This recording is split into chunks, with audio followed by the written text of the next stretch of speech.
Maxine Waters spent 40 years aggressively talking over everyone in Washington, but it only took one devastating question from a self-proclaimed clueless country lawyer to leave her dead silent on live television.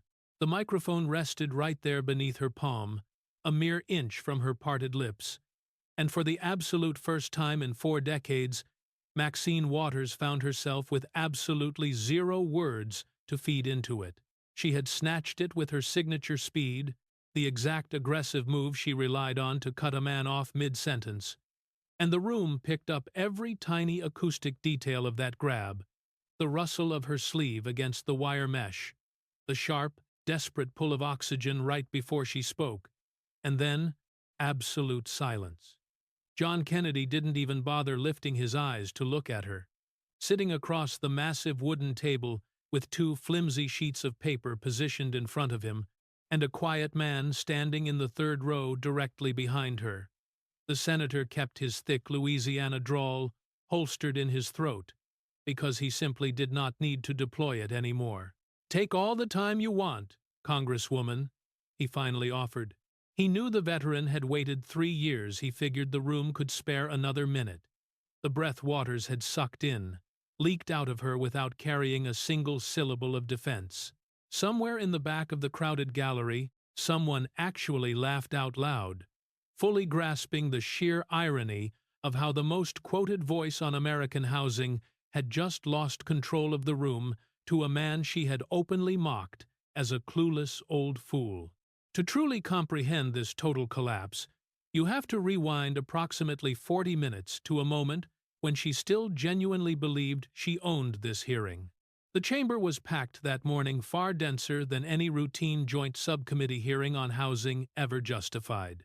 Word had circulated the night prior that Kennedy specifically requested this showdown personally, and a personal request from Kennedy usually guaranteed that somebody was about to endure a miserable afternoon. Camera crews stood lined 3 deep against the back wall, their red recording lights blazing steadily. The gallery overflowed all the way to the side handrails, with legislative staffers clogging the aisles where security marshals usually demanded clear space. And sitting quietly at the end of the 3rd row was an older gentleman wearing a faded field jacket that had gone soft and pale at the elbows. He tightly clutched a folded paper grocery sack, holding it securely at the top, as if it were the only possession he had brought into the world. Nobody in the room realized yet that he had willingly surrendered his own speaking slot on the witness list that very morning, nor did they know who he gave it to or the devastating reason why. That revelation was coming later, and it would arrive at the most agonizing possible second for the woman anchoring the center of the table. Maxine Waters made her grand entrance just as she always did, projecting the heavy vibe that the entire room had been eagerly waiting for her, and ought to be incredibly grateful they didn't have to wait a second longer. She slammed her leather binder onto the desk with a sharp, resounding thud. She dragged her microphone a careful, precise half-inch closer to her face. She methodically uncapped her water, poured it, and positioned the glass exactly where she wanted it, executing every single motion with deliberate, agonizing slowness, ensuring the cameras registered that she was the calmest, most unbothered person in the room. Then, she locked her gaze across the table at the senator from Louisiana, taking in his reading glasses, his steepled hands, and his overall beige, unassuming demeanor. In that instant, she decided, just as she had with 1,000 men before him, that this was already a guaranteed victory. When the chairman formally handed her the floor for an opening statement, she wielded the opportunity like a heavy tool she'd trained with her entire life. Skipping any fake pleasantries, she declared, "Let me say what everybody in this room is too polite to say." She proudly proclaimed she had devoted more than 40 years of her life to the issue of housing in this country. 40 years, she emphasized, raging at the perceived insult of being asked to sit across from a man who presumed he was going to teach her something about the topic. She turned her head in agonizing slow motion toward Kennedy. letting the entire room and the cameras feast on the disrespect. She bluntly told the senator she had read his pathetic little bill and reviewed his public quotes. She branded him a clueless old man. To his face, a clueless old man hailing from a state where the answer to every complex, hard problem was a folksy story and a fishing metaphor. She accused him of never once in his life setting foot inside a housing project that wasn't featured on a glossy postcard. She claimed he had never once knocked on a single door in south-central Los Angeles. Yet, she sneered, he had the absolute nerve to fly up to Washington and lecture her in front of the television cameras about poor people, about her people. A distinct sound rippled through the gallery. Not a shocked gasp, but a colder, electric hum. Warming up her rhetorical engine, she pivoted to address the folks watching at home, to expose who he truly spoke for. He speaks for individuals who have never lived anywhere near genuine poverty in their lives, she declared. People who speed past it on the freeway, instinctively lock their car doors, and dismiss it as somebody else's problem. People who mistakenly equate being elderly with being correct, which, she noted, they are not. So, no, Senator, you do not get to educate me today, she finalized. I was doing this work before you switched parties. Leaning back in her leather chair, she was absolutely convinced her verbal strike had landed perfectly, and it had landed, just not in the territory, she thought. Because the exact demographic she had just ruthlessly profiled, the ones who lock their doors, the ones who think being old means being foolish, were at that very moment leaning toward their television screens in Baton Rouge and Biloxi, regions of the country she had never once driven through. She had insulted every single one of them, intentionally, on national television, with a smirk on her face. If you have ever been told you don't get to have an opinion because of where you live, how old you are, or how plain you talk, smash that like button right now, because the sweeping judgments she just made about you were delivered straight to a lens, and she meant every word. Let's keep watching. John Kennedy didn't even flinch at being called a clueless old man. He never reacted to those kinds of jabs. It was the first thing his rivals learned about him and the very last thing they remembered. He sat there with his hands folded, his glasses perched low on his nose, radiating the chilling patience of a man who has spent real, grueling hours in a boat, waiting on a fish that is not yet hungry. He let her finish her tirade completely. He let the applause she half expected completely fail to materialize. He let the dead silence stretch uncomfortably past a half-second, extending it until a few people in the gallery genuinely began to wonder whether he had heard her statement at all. Then, he finally leaned toward his own microphone. His very first move was to totally agree with her. "Congresswoman," he began, "I want to thank you for that, and I want to say for the record, so there's no confusion later, that you're right about one thing: I am old." After a perfectly timed pause, he added, "And I have, on more than one occasion in my life, been clueless. My wife will sign an affidavit." A few chuckles escaped the gallery before people could catch themselves. "I'm just a country lawyer," Kennedy continued, the legendary warning phrase he always dropped right before verbally dissecting someone, though she didn't know that yet. He explained he learned his law in a rattling Louisiana courthouse, where the air conditioner shook, and the judge had known you since you were knee-high. In a place like that, he noted, you learn there are only two types of questions in this world: the kind a person can answer plainly, and the kind a person spends a whole lot of pretty words not answering. He promised he was only going to ask her the first kind today. Just small stuff. The kind of thing a slow old man can keep up with. He even offered to try and go slowly for her. Waters shot back condescendingly that she'd be grateful. Kennedy nodded. "I surely would, Mom." Crucially, he didn't reach for his papers yet. That was the tell veterans who had watched him operate knew to look for his hands. He never lunged for the throat while his target was braced for impact. He started with softball questions, easy things. almost kind. He asked if she would say she knew her district better than anybody sitting in the room. She fired back confidently that she knew it better than he knew his own. Kennedy nodded amiably, like a man complimenting a neighbor's garden, saying he believed she did. "And would you say you've given your life to the folks in it?" He pressed on. "The ones who can't make rent? The ones sleeping rough?" Her chin tilted up defensively as she proclaimed she had given absolutely everything to them, while men like him just wrote them off.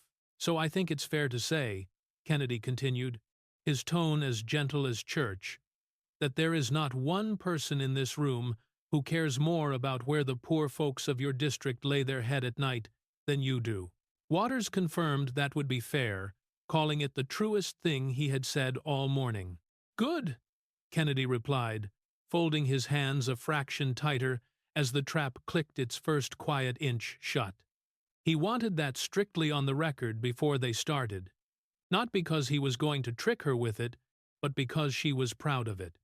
She said it plainly, she meant it, and nobody put the words in her mouth. "Hold on to that, Congresswoman. Hold it real tight," he warned. "I'm going to need it here in a few minutes." She sniped that she could hold a simple idea. He assured her he never doubted it. Now, he finally reached down and lifted the first sheet of paper. He executed the move without a shred of drama, lifting it exactly the way you'd lift a discarded grocery receipt off a counter. He read it silently to himself, lips moving slightly, letting the entire room watch him. That deliberate watching built a suffocating pressure that no amount of shouting could have achieved. He announced he had driven down a street early that morning, before the sun was all the way up. He joked that he needed a driver on account of being a clueless old man lost in Los Angeles. He let that sting sit for a second. It was a street squarely in her district, the 43rd. He explicitly wrote the name down so she couldn't accuse him of fabricating the location later. He read the street name flatly off the page, with zero flourish. He told the viewers at home that he didn't see a statistic out there. He wasn't any good with math that early. He saw tenths. He started counting them because counting was about his speed, but quit after 30. He quit because a barefoot man in a Dodgers jacket stepped out of a tent simply to ask his driver for the time, and Kennedy felt deeply embarrassed to be sitting securely in a car counting human beings like they were wooden fence posts. He set the document flat and smoothed it deliberately with 2 fingers. He described watching a man on that street meticulously folding a blanket. The man folded it the exact way Kennedy's own daddy used to fold a tarp over the woodpile, careful, corner to corner, as if the folding was the one single thing left in the day he could actually control and do right. He mentioned seeing a 12-year-old girl walking to school past the squalor, her chin up and eyes locked straight ahead, demonstrating the exact survival mechanism adults teach children when navigating a tragedy they can't fix. He admitted he wasn't going to stand there and pretend he knew that little girl's name. But looking up over the rims of his glasses, he stated that somebody in this room was supposed to. That street, he revealed, was exactly a 9-minute drive from her local district office. He knew the exact timing because he had his driver physically time the route. 9 minutes. He let the silence suffocate the room. "When's the last time you made that drive, Congresswoman?" he demanded. Not for a scheduled press conference, not for a ribbon-cutting photo op. When did she last physically stand on that pavement? The room went terrifyingly quiet, the specific, suffocating silence when everyone desperately craves the answer, but is a little afraid of the explosion. Waters didn't reach for an honest answer. She reached for her oldest, most reliable tool.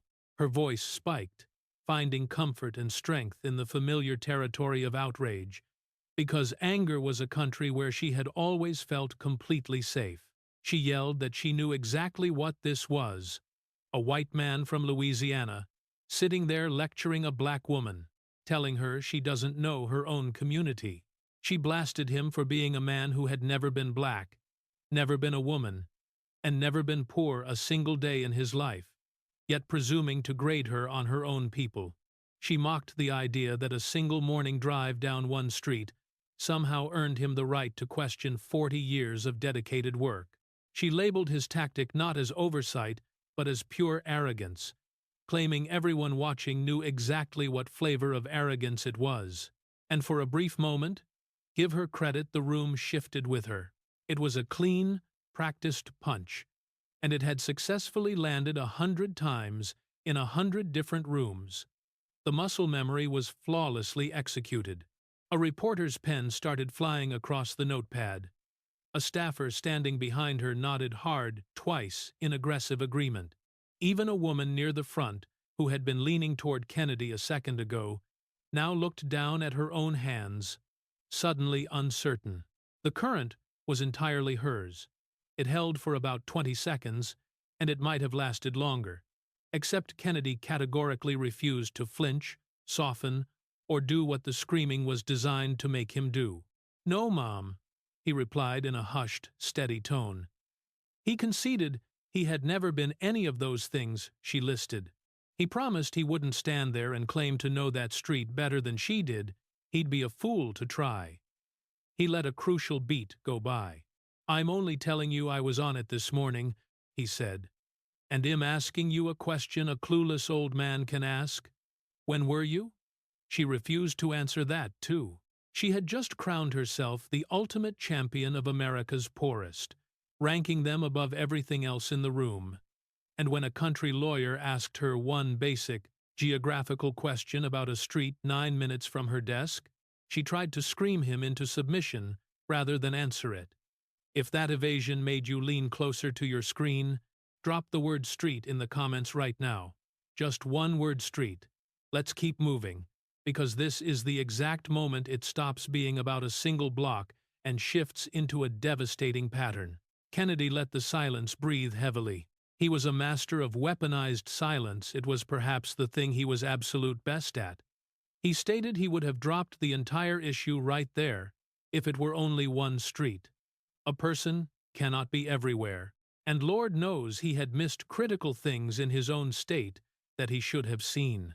He self-deprecatingly shared a story about loudly bragging to a room that he had Louisiana's budget perfectly under control, only to drive home and completely fail to find the receipt for his own truck tires. A ripple of warm, tension-breaking laughter washed over his side of the aisle. He emphasized he wasn't up there to crucify a woman for missing one street on one morning. But this wasn't one street, Congresswoman. This is a dance. And he felt the donors who mailed her their $25 had earned the right to watch somebody count the steps out loud. Just this once. He casually reached down for the second page. "You live in a house," he stated. "A fine house." He treaded carefully, swearing he would never begrudge a single soul. A nice home. He had one himself, more or less, provided you didn't inspect the porch too closely. You worked, you earned, you bought a house. That's the American dream, and he'd gladly shake her hand for it in any parking lot in the country. He laid the page down. But here was the tiny detail he couldn't quite get past, hoping she could clarify it. Her fine house wasn't actually located inside her district. Waters immediately snapped back that her house was inside the district when she originally bought it. The lines were redrawn, which is a matter of public record, and she insisted he knew it. Kennedy nodded agreeably. "I do know it, Mom. You're exactly right." The lines moved. So now she lived several blocks past a boundary she personally helped draw, tucked away in a quiet part of town, surrounded by trees. Meanwhile, the squalid street he visited was 9 minutes from the office and even further from where she slept. Yet every 2 years, she mailed 200,000 of her former neighbors a piece of paper telling them exactly who to vote for. He tapped the second page. He wanted to ask about that specific piece of paper, the mailer. Something shifted darkly in her expression. She knew exactly what ground they were walking onto. "The slate mailer?" Kennedy said, tasting the unfamiliar phrase like sour milk. He claimed he needed it explained to him twice, playing the slow country lawyer again. His understanding was, This other politicians pay her campaign to get their name featured on it. Her campaign then pays a company to run the operation. And that company, he glanced down at the paper, then back up at her, is owned by her daughter, Karen. And the folks watching at home didn't have to trust his word, because it wasn't his word at all. It was explicitly detailed in her own Federal Election Commission filings, bearing her own signature right at the bottom. Over $1 million, Mom, funneled across the years from the political campaign directly into the family. Waters shrieked that it was a gross and deliberate distortion of a perfectly legal arrangement that the FEC itself had approved, insisting he knew that. Kennedy calmly fired back. "And you? It's your own filing, Congresswoman. You signed it." The room completely broke. Not a polite titter this time, but a real, rolling, helpless roar of laughter that hijacked the crowd and refused to give it back. It was the contagious kind of laughter that builds on itself because people start laughing partly at the absurdity of the situation and partly at each other for breaking decorum. A man in the second row whipped off his glasses to wipe his eyes. A reporter caught himself chuckling on camera, bit down hard on his lip, but his shoulders violently shook anyway. Even one of the stern marshals along the rail suddenly found something incredibly fascinating about the floor tiles. Once it had quieted down enough for him to be heard, and he didn't raise his voice to scream over it. He just patiently waited for the silence. Kennedy dropped the kicker. Just last year, the FEC slapped that exact campaign with a $68,000 fine for money that came in over the legal limit, and for cash that went out the door when it shouldn't have. And her own campaign lawyer actually signed the paper admitting, yes, that happened. Now he precisely squared the second page against the first. He confessed he wasn't a forensic accountant, he could barely balance his own checkbook, as they had already covered. But he could read a grocery receipt, and what this specific receipt proved was that the $25 donated by desperate folks on that tent-lined street traveled up the road, and a huge chunk of it funneled right back down inside her family's pockets. "That's not against the law, Mom. You're right." "I checked," he admitted. Looking up with an expression that bordered on exhausted wonder, he added, "It's just a hard thing to explain to a man living in a tent 9 minutes away." "You want to reduce my entire life," she hissed, her voice vibrating low and fast. "A whole life of service to 2 pieces of paper you printed out this morning to make a video." She roared about fighting her way up through a city when nobody handed her anything. She recounted sitting in boardrooms where she was the only woman, the only black face, being told to patiently wait her turn. She did not wait, she declared, and that is exactly why she was sitting in that chair today. She bragged about passing laws that put roofs over heads while he was busy giving folksy speeches about catfish. She shouted about burying friends who literally died on those streets and comforting their grieving mothers. And he wanted to shrink all that sacrifice down? Compress a lifetime small enough to fit on a phone screen? She aggressively declared herself a United States Congresswoman who had absolutely earned her chair, stating she would not be lectured on poverty by a tourist who drove through it once before breakfast. And it was good. For a fleeting moment, it was genuinely spectacular. Real heat rushed back into the room on her side. A pen or two stopped moving in the press gallery. She brilliantly spun the narrative, calling the man reading her own signed FEC filings a mere tourist, completely glossing over how $1 million of small donations went up the road and came back down inside her family. If that political pivot makes you shake your head in disbelief, share this video right now with one person who is sick and tired of being lectured by politicians who do not live what they preach. Just one, then come right back. Because here is where the old man permanently drops the folksy act, and it does not come back. Kennedy slowly peeled off his glasses, folded them methodically, and set them on the desk beside the 2 pages. The room physically leaned in because the gray man had gone terrifyingly still. "Congresswoman," he stated, all the southern music draining from his voice, leaving it flat, level, and freezing cold. Nobody up here is reducing your life. You came up hard and you built something. And that's real. And I meant the handshake. But that is not what was sitting on the table. He pinned the papers down. One finger on the first page, one on the second. What was on the table was the claim she had made herself not 20 minutes ago, actively asking him to hold on to it. She swore to him there was not one person in that room who cared more about where the poor folks of her district sleep than she did. She said it plainly, and she was fiercely proud of it. He paused, letting the weight of her own words crush the room. I held on to it, Mom, just like you asked. And then he triggered the landmine absolutely nobody in the room had braced for.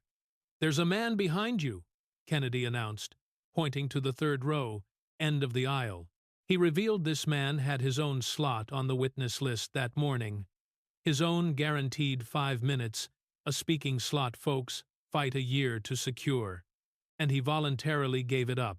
He gave it to a clueless old man from Louisiana, just so Kennedy could finally ask the questions this veteran had been mailing her office for 3 years without ever getting an answer.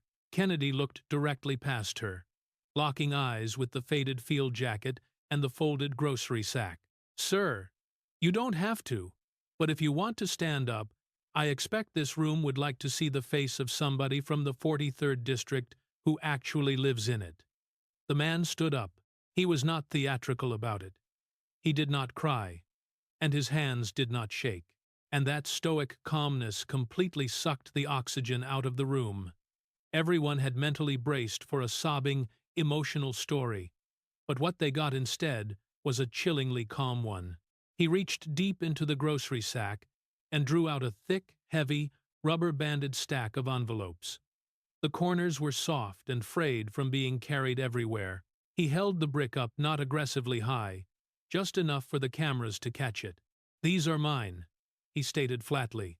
Letters he sent to her office. Every single one bearing her office stamp on the back. 3 solid years of received. He slowly turned the stack so the entire room could read the penciled dates. He announced he was a veteran and a resident of her district, the 43rd. He'd been living in it the exact same time she'd been screaming that this senator didn't understand it. He understood it perfectly fine. Setting the massive stack down on the wooden rail with extreme, gentle care, as if it were the only worldly possession he owned, because it nearly was, he delivered the fatal blow. He said the only thing he didn't understand was how a politician writes back to a man in Louisiana she never met on live camera, but never once bothered to write back to him when he lived a mere 9 minutes away. He sat down. He did not say another word he absolutely didn't have to. The room turned all of its focus, every single head, directly toward Maxine Waters. Kennedy meticulously picked up his 2 pages and squared them one final time, perfectly edge to edge. You called me a clueless old man, Congresswoman, he said softly. And maybe I am. But I knew that man's name before you did. He learned it off an envelope that morning. The veteran had been her constituent for 3 years, and it took a tourist from Louisiana to finally read his mail. He slammed the pages down flat on the desk. You don't represent a district, ma'am. You return to a house. There is a massive, undeniable difference between those 2 things, and a man in a field jacket had just held the evidence up in front of the entire country. She didn't miss one street. She just finally got caught not driving down any of them. Nobody dared laugh at that strike. That one bypassed humor and sank deep into the terrifying part of a room where careers are permanently decided. Maxine Waters lunged for her microphone. It was pure, unadulterated instinct. It was the exact, aggressive reflex that had never once failed her. In 40 years of combat, the lightning-fast grab to hijack the floor, to drown out the devastating truth by filling the air with an avalanche of words. Every camera in the room caught her hand, locking violently around the base. They captured the small, frantic brush of her sleeve across the wire mesh, They recorded the sharp, desperate inhale pulled in right before the words, the exact breath, that had always, without fail, been followed by her voice. And the words completely vanished. Her mouth hung wide open, lungs full of air. The microphone was fully live and an inch away. The entire rhetorical machinery of 40 years was cocked, loaded, and totally jammed. Nothing came out of it. She sat completely frozen, lips parted, gripping a perfectly functional piece of audio equipment. The only malfunction in the entire chamber was that the most aggressive talker in American housing politics had finally been cornered with a question she couldn't verbally bulldoze. She had reached for her ultimate weapon and discovered it totally empty in her hand. The laugh erupted in the back row before anyone gave it permission. It wasn't just cruel. It was something vastly more permanent than cruel. It was the terrifying sound of a room that has permanently stopped being afraid of a bully. It rolled forward like a wave. The man who had removed his glasses earlier put them back on, just to yank them off again in sheer disbelief. The staffer who had nodded so fiercely in her defense moments ago now intensely studied the wood grain of the desk. Because Waters instantly understood the brutal reality in the half-second it took the laughter to break over her once a room stops fearing you, the terror never returns. You can win the next vote, and the one after that, but the intimidation factor is dead forever. No press release, no clarification, no $1 million slate mailer is big enough to resurrect it. The chairman awkwardly coughed into the dead silence and formally asked whether the gentlelady wished to respond. She did not wish to respond. She physically could not. The whole room now recognized the undeniable difference between representing a district and merely returning to a house. And that difference was the entire story. That paralyzing silence, the gaping mouth, the hot microphone, and the heavy breath with 0 words behind it, that is the exact sound of a 40-year legacy crumbling on live television. If this moment gave you chills, turn on notifications right now, because the story didn't end when the cameras cut to black. Stay with me. Before the final gavel even struck wood, the 40-second clip was already weaponized online. Somebody had cut it mercilessly clean, no commentary required. Just Waters calling him clueless, Kennedy owning it, the veteran raising his stamped envelopes, and then the grab, the open mouth, the deafening nothing. By mid-afternoon, you couldn't scroll a single feed in America without hitting it on an endless loop. And here was the most terrifying part for her. Assuming she could feel anything beyond the burning heat in her face, people were not even arguing about it. They weren't debating housing policy, redistricting, FEC loopholes, or any of the heavy topics she wanted to fight about that morning. There was 0 debate left to be had. Millions of Americans were just watching a legendary politician reach for a microphone and come up completely empty, laughing at the destruction. Evening news broadcasts universally led with the brutal freeze-frame Waters' hand glued to the mic, jaw dropped open, and right behind her, slightly out of focus, the stoic veteran holding his brick of ignored mail. One network ran it under a devastating chyron, featuring nothing but Kennedy's exact quote. She returns to a house. He returns to your district. The picture did the heavy lifting. The words finished the execution. Out in the marble corridors outside the chamber, a reporter cornered a Democratic congressman who typically voted lockstep with Waters. Checking both ways down the hallway like a nervous informant, the way men in Washington always do before leaking the truth, he whispered, the reality low and fast. Everybody knew about the house, he muttered. Everybody knew about the daughter's company. It's been in the filings for years. We protected her because you protect your own, even when it's hard. He shook his head grimly. But you cannot cover up a man holding up his own ignored mail. No PR statement unrings that bell, and he predicted she would learn that the hard way, this week.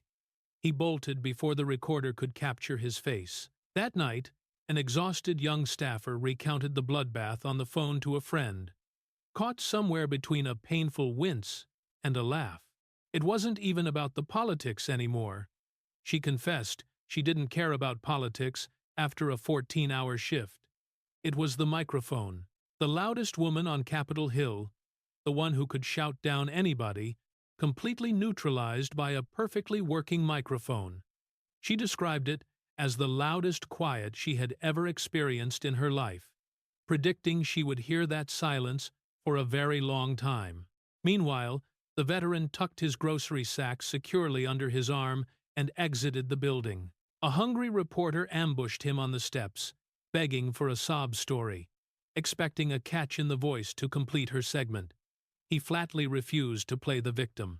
Stopping for a moment, the satisfied smile crept across his face. The undeniable look of a man who just watched a 3-year debt get paid in full.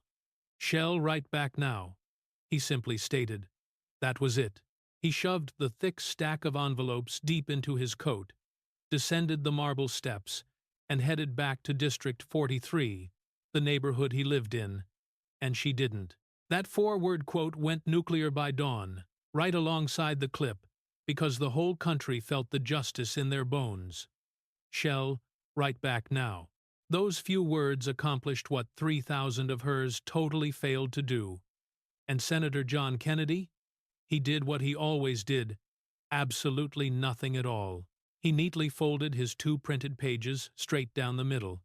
He slid them into the inside breast pocket of his suit jacket and strolled out of the hearing without uttering another syllable to anyone. He ignored the screaming cameras, bypassed the frantic reporters, and walked right past the empty chair of the woman who had finally, after 40 years, run completely out of ammunition. He got exactly what he came for, and it fit neatly in a single pocket. She spent 40 years screaming that outsiders didn't understand her district. It took one tourist and one ignored veteran to definitively prove to the entire country that she didn't even live in it. That is the ultimate reality check about a roof, Congresswoman. You can draft the legislation, deliver the fiery speeches, and spam 200,000 mailboxes with flyers every election cycle. But you can never, ever fool the man sleeping on the concrete 9 minutes from your office, because he inherently knows the one truth you spent a lifetime trying to shout over. He knows exactly where you sleep. And tonight, so does the rest of the world. If this story made you stand up and cheer, crush that like button, so the algorithm pushes this to everyone, tired of being called clueless by hypocrites who do not practice what they preach. If you think this country lawyer just spoke up for every American who's been talked down to, subscribe to the channel right now. Drop 1 word in the comments, "Received." Share this with someone who needs to hear it. Your voice matters. Your town is not a punchline. And the absolute truth, it turns out, was sitting quietly in the 3rd row the whole time, holding 3 years of ignored mail.